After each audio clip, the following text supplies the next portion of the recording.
आता येऊया market outlook बद्दल.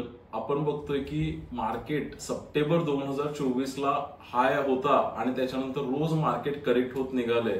आता एक तरी मला खूप आनंदाची गोष्ट अशी वाटते की कुठलेही इन्व्हेस्टर अजिबात पॅनिक मध्ये नाहीये.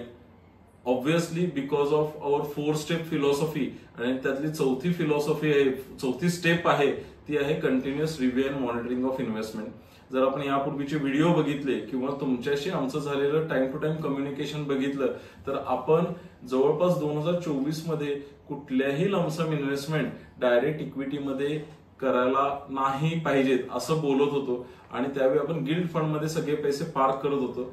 त्या उपर आपण केलं काय की 2024 मध्ये ज्यावेळी मार्केट बऱ्यापैकी पीकला होतं आणि व्हॅल्युएशन खूप ओव्हरस्ट्रेच्ड वाटत होते, तर त्यावेळी आपण त्याची रिस्क कमी करून घेतली होती. म्हणजे मिड कॅप स्मॉल कॅपचे फंड्स कमी करून त्याला बॅलन्स ऍडव्हान्टेज या कॅटेगरीमध्ये आणलं होतं.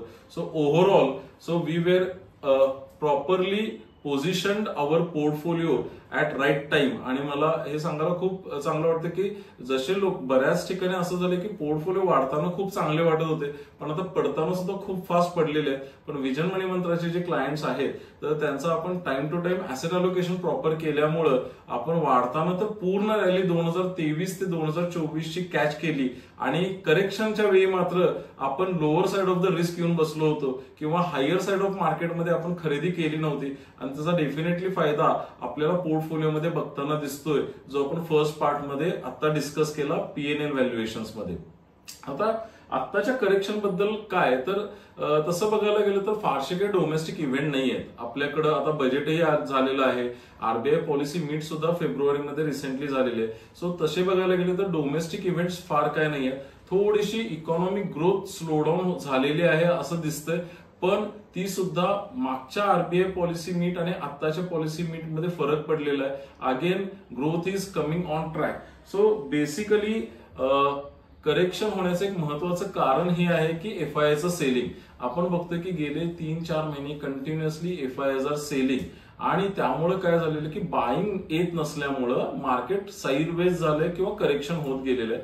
आता हे कुठंपर्यंत चालेल तर मला वाटतं कॉर्पोरेट अर्निंग सुधारायला पाहिजेत. सो मागच्या 2-3 क्वार्टरमध्ये कॉर्पोरेट अर्निंग सुद्धा थोडेसे फ्लॅटिश होत निघालेले आहेत. सो माझं असं मत आहे की जो डिसेंबर क्वार्टर गेला त्याचा रिझल्ट्स जे आहेत क्वार्टरली रिझल्ट्स ते जानेवारी आणि फेब्रुवारीमध्ये येऊन गेलेले आहेत. आता जो फिनान्शियल इयर जानेवारी टू मार्चचा क्वार्टर आणि 24-25 फिनान्शियल इयर याचे रिझल्ट्स हे एप्रिल एंड ते मे एंडच्या दरम्यान बऱ्याच कॉर्पोरेटचे पब्लिश होतील, आणि त्यावेळी कुठेतरी मार्केटला एक स्टॅबिलिटी येईल, म्हणजे एकीकडे कुठेतरी जातील. जर ते रिझल्ट सुद्धा खूप खराब आले तर मार्केटला एक मोठं करेक्शन मिळेल, किंवा ते जर इन लाईन आले ऍज पर एक्सपेक्टेशन आले तर तिथून पुढे मार्केट पुन्हा वाढायला सुरू होईल. सो ओके, अजून मार्केट किती खाली जाईल हे आपण प्रेडिक्ट नाही करू शकणार कारण अजून सुद्धा बॉटम सापडलेला नाहीये. पण माझं असं वैयक्तिक मत आहे की पुढच्या 3 ते 4 महिन्यामध्ये आपल्याला कुठंतरी स्टॅबिलिटी येईल आणि ही व्होलॅटिलिटी थांबेल. सो याच्यासाठी आपण स्ट्रॅटेजिकली काय केलं, जसं मी मगाशी बोललो की आपण मागच्या वर्षात 2024 मध्ये मोस्ट ऑफ द फंड्स हे गिल्ड फंड मध्ये इन्व्हेस्ट केले होते, आणि अजून सुद्धा गिल्ड फंडला भरपूर चांगला स्कोप आहे. कारण तिसरा पॉईंट माझा आहे तो गिल्ड फंड बद्दल आहे. ज्यांनी 2023 मध्ये गिल्ड फंड मध्ये इन्व्हेस्ट केलेले आहेत तर त्यांना आपण बघतोय की आता अंदाजे 10% आसपासचे रिटर्न अॅन्युअली दिसत आहेत, आणि आता फेब्रुवारीच्या पॉलिसी मीट पासून आरबीआयच्या इंटरेस्ट रेट कमी व्हायला सुरुवात झालेली आहे. सो हे इंटरेस्ट रेट कट हे पुढचं 1-1.5 वर्ष तरी चालेल असं एक्सपेक्टेड आहे, आणि त्यामुळे पुढच्या 1-1.5 वर्षात गिल्ड फंडचा रिटर्न चांगला मिळेल. ज्यांचे गिल्ड फंड 2024 किंवा 2023 एंडला इन्व्हेस्ट झाले कदाचित तिथं अजून रिटर्न्स 9-10% दिसत नसतील, थोडेसे कमी दिसतात कारण इंटरेस्ट रेट कट व्हायला खूप लेट केलं आरबीआयनं. पण मला वाटतं की त्याच्यामध्ये सुद्धा आता इथनं पुढच्या 1-2-3 महिन्यामध्ये चांगला रिटर्न मिळायला सुरुवात होईल, and everybody will get around 10% plus returns easily in gilt fund. So आता अपॉर्च्युनिटी काय, आता दोन्हीकडे अपॉर्च्युनिटी आहे. Gilt fund already rate cut start झालेले आहे, त्यामुळे गिल्ड फंड मध्ये आपल्याला एंट्री केली तर इथनं पुढच्या 1.5-2 वर्षामध्ये 10-12% रिटर्न मिळण्याची शक्यता अगदी इझिली दिसते. पण त्याचबरोबर दुसरी ऑपॉर्च्युनिटी ओपन झाली आहे ती म्हणजे इक्विटी मधली. सो जसं मी म्हटलं की आपल्याकडे गिल्ड फंड मध्ये बराचसा बॅलन्स ऑलमोस्ट सगळ्याच क्लायंटचा होता, कारण आपण 2023 पासून गिल्ड फंड वरती बरंच चेस करत होतो की gilt fund is a opportunity जी सेफ आहे.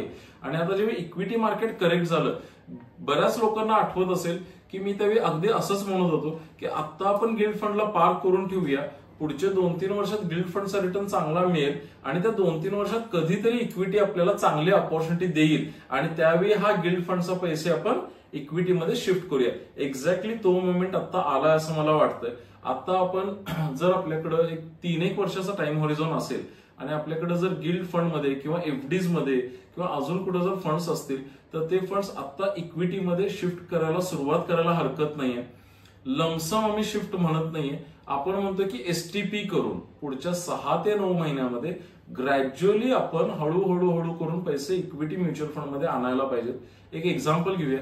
सपोज आपल्याकडे 9 लाख रुपये आहेत, ते एफडी मध्ये आहेत किंवा गिल्ड फंड मध्ये आहेत, तर आपण ते पैसे दर महिन्याला 1-1 लाख करून पुढच्या 9 महिन्यामध्ये ग्रॅज्युअली इक्विटी फंडला आणावेत, जेणेकरून ह्या मार्केटचा जो फॉल आहे त्याचा आपल्याला ऍडव्हान्टेज मिळेल.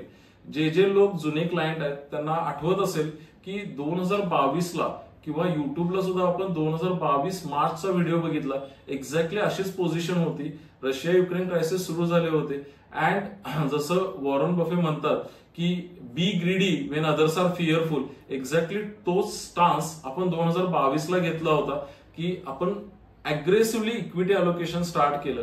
आणि सगळ्यांनाच माहिती आहे की 2024 मध्ये सर्व क्लायंट्सना या मार्केट रॅलीचा खूप मोठा फायदा झालेला आहे. त्याचप्रमाणे आता सुद्धा ही अपॉर्च्युनिटी आहे असं मला वाटतंय. ऑक्टोबरमध्ये मी म्हटलेलं आहे की ज्या एसआयपी करतायत ते आता बूस्टर एसआयपी करायला पाहिजेत. एक्झाम्पल 10,000ची एसआयपी चालू आहे, अजून एक 5-10 हजारची एसआयपी ऍडिशनल करता येईल का? किंवा आपले जर काही फंड्स एफडी मध्ये आहेत किंवा पोस्टल मध्ये आहेत किंवा सेव्हिंग मध्ये आहेत आणि ज्याला 3-1 वर्षाचा किमान ड्युरेशन मिळत असेल, 3-4-5 वर्षाचा, तर इक्विटी फंड प्रेफर करायला हरकत नाहीत. आणि ज्यांच्याकडे टाइम पिरियड 6 महिने किंवा 1 वर्षाचाच आहे तर त्यांनी अजून सुद्धा गिल्ड फंडकडे लक्ष द्यायला हरकत नाही. सो हे महत्वाचे 3 मुद्दे होते. त्यातला जो ऍप कसं बघायचं याबद्दल तुम्ही सगळ्यांनी बघावं असं मला वाटतं, कारण ज्यावेळी मार्केट व्होलॅटिलिटी होती त्यावेळी जे फ्रंट तुमचं होम स्क्रीन आहे ते करेक्ट पिक्चर शो करत नाही, त्याला आपल्याला पीएनएल हा टॅब वापरायला पाहिजे. So with this I think जर तुम्हाला कुठलेही काही प्रॉब्लेम्स असतील, क्वेरीज असतील, डाऊट्स असतील तर you can any time reach out to us. Thank you.